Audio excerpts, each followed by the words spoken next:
आप तमाम नाज़रीन का DTV9 में खैर मक़दम है।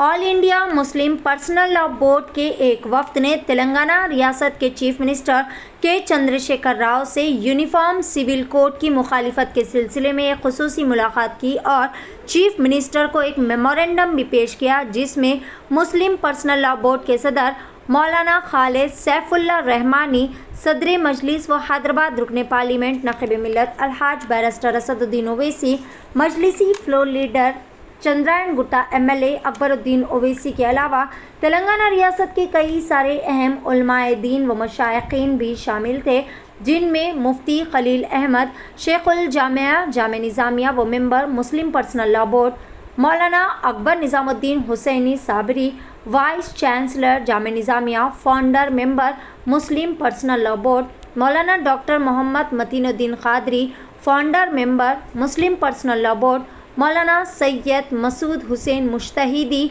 जमात Mahdavia and founder member Muslim personal law board Maulana doctor Mushtaq Ali, vice president All India Majlis Tameer Millat member Muslim personal law board Mufti Ghiasuddin Rahmani, सदर जामियतुल उलमा के अलावा कई सारे दिगर अहम मशाइखीन भी मौजूद थे। आइए देखते हैं इस खुसूस में वहाँ के चंद मनासिर DTV9 के साथ। पर्सनल लॉ बोर्ड के तेलंगाना के जितने मेंबर्स और जो तेलंगाना में जितने मुस्लिम रिलीजियस ऑर्गेनाइजेशंस के हेड हैं, उस पर मुश्तमिल एक डेलीगेशन मौलाना खालिद सैफुल्लाह रहमानी साहब, जो all India Muslim personal law board के प्रेसिडेंट हैं, उनकी लीडरशिप में, उनकी क़यादत में तेलंगाना के मुख्यमंत्री वज़ीर आला से हमारी मुलाकात हुई, जिसमें हम तमाम ने जनाब के चंद्रशेखर राव साहब से इस बात का मुतालबा किया, इस बात की गुजारिश की कि बीजेपी हुकूमत की तरफ से, नरेंद्र मोदी की सरकार की तरफ से जो UCC लाने की बात की जा रही है, हमने तेलंगाना के मुख्यमंत्री और वज़ीर आला से ये कहा कि आप उसका अपोज़ करिए, उसकी मुखालिफत करिए। हमने चीफ मिनिस्टर को इस बात का याद दिलाया कि पिछले 10 साल से तेलंगाना स्टेट में उनकी सरकार है, स्टेट में पीस बहुत स्ट्रांग हुआ है, अमन मजबूत हुआ है। हमने चीफ मिनिस्टर को और BRS के प्रेसिडेंट को ये भी बात याद दिलाई है कि पूरे मुल्क में अगर किसी असम्बली में CAA NPR NRC के ख़िलाफ़ एक रेजोल्यूशन पास हुआ था, वो तेलंगाना के असम्बली में सबसे पहले हुआ था।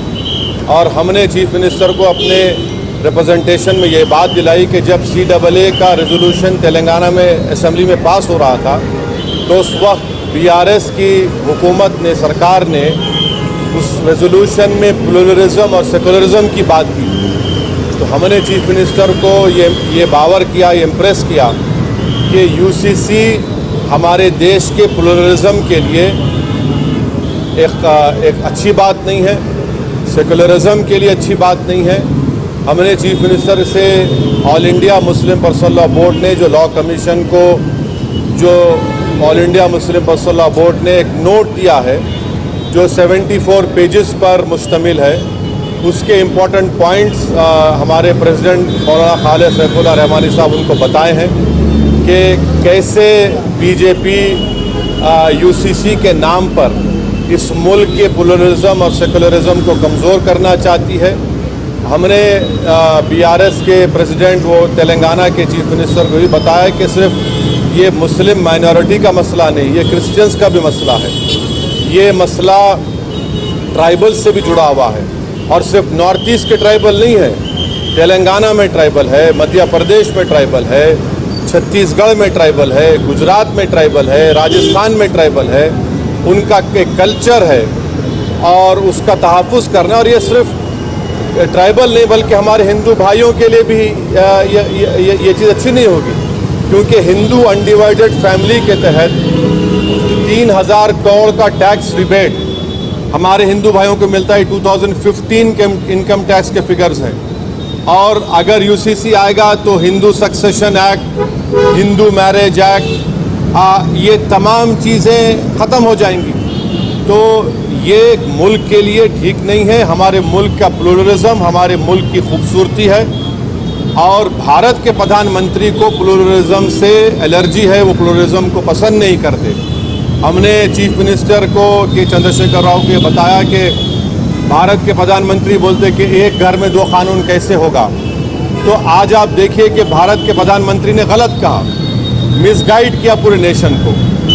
हमारे मुल्क में सीआरपीसी हर स्टेट में अलग है। हमारे मुल्क में दो कानून है। अगर आप देखेंगे तो नागालैंड में सीआरपीसी का अभी तक इम्प्लीमेंटेशन नहीं हुआ। हमारे देश में अगर आप कोई बड़े बड़े मल्टीनेशनल कंपनीज है उनका आर्बिट्रेशन की हमने सहूलत दी कि वो सिंगापुर जाकर आर्बिट्रेशन करा सकते। तो ये बात कहना प्रधानमंत्री का बिल्कुल गलत है। प्रधानमंत्री प्लुरलिज्म को पसंद नहीं करते। तो ट्राइबल का मसला है, सिर्फ नॉर्थ ईस्ट के ट्राइबल का नहीं है। अमित शाह अगर ये नागाज को बोल रहे हैं कि नहीं हम ट्राइबल्स को लॉ कमीशन एक्सेप्ट करेगा, तो फिर छत्तीसगढ़ के ट्राइबल का क्या होगा, तेलंगाना के ट्राइबल का क्या होगा, झारखंड के वो टेनेंसी लॉज का क्या होगा, छत्तीसगढ़ के ट्राइबल्स का क्या होगा। तो ये भारत की खूबसूरती उसका प्लुरलिज्म है, उसकी डाइवर्सिटी है, जो आरएसएस और बीजेपी को पसंद नहीं आती है। तो इसलिए हम सीएम से बात किए और चीफ मिनिस्टर ने साफ और वाज़े अल्फाज में in clear cut terms chief minister ने कहा कि बीआरएस पार्टी यूसीसी का अपोज करेगी।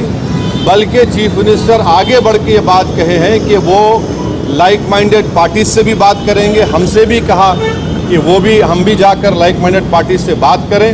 मैं तेलंगाना के डेलीगेशन के बिहाफ पे तेलंगाना के सीएम का शुक्रिया अदा करता हूं कि उन्होंने इन नो क्लियर का बल्कि क्लियर कट उन्होंने कहा कि हम यूसीसी का अपोज करेंगे। और देश में बहुत ज़्यादा दूसरे मसाइल हैं और उन मसाइल पर बीजेपी नाकाम साबित हो रही है, इसीलिए बीजेपी ये सब चीज़ें देश के सामने ला रही है। तो हम उनका शुक्रिया अदा करते हैं। उनकी पार्टी की तरफ से भी एक प्रॉपर मेरे ख्याल से आप लोगों को स्टेटमेंट भी आएगा। और मैं आपके ज़रिए से हमारे आंध्र प्रदेश के हमारे दोस्त जो चीफ मिनिस्टर जगन मोहन रेड्डी है उनसे भी मैं अपील करूंगा कि जगन मोहन रेड्डी के हम आंध्र की पॉलिटिक्स को समझते हैं, मगर हम उनसे अपील कर रहे हैं कि वो उनकी पार्टी यूसीसी का अपोज करे।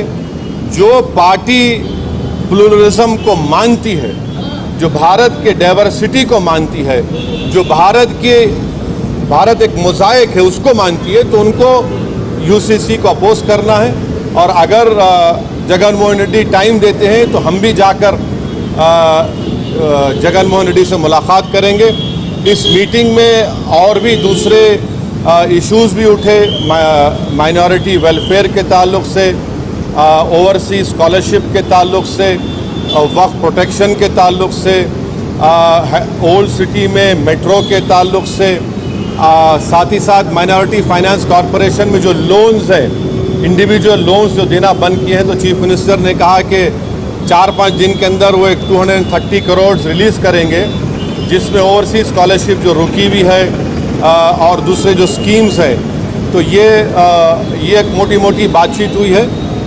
तो हम ये सेक्रेटेरिएट के मसाजिद को जल्द से जल्द और जो दूसरे रिलीजियस स्ट्रक्चर्स हैं वहाँ पर प्लेसेस हैं उसको भी खोला जाएगा।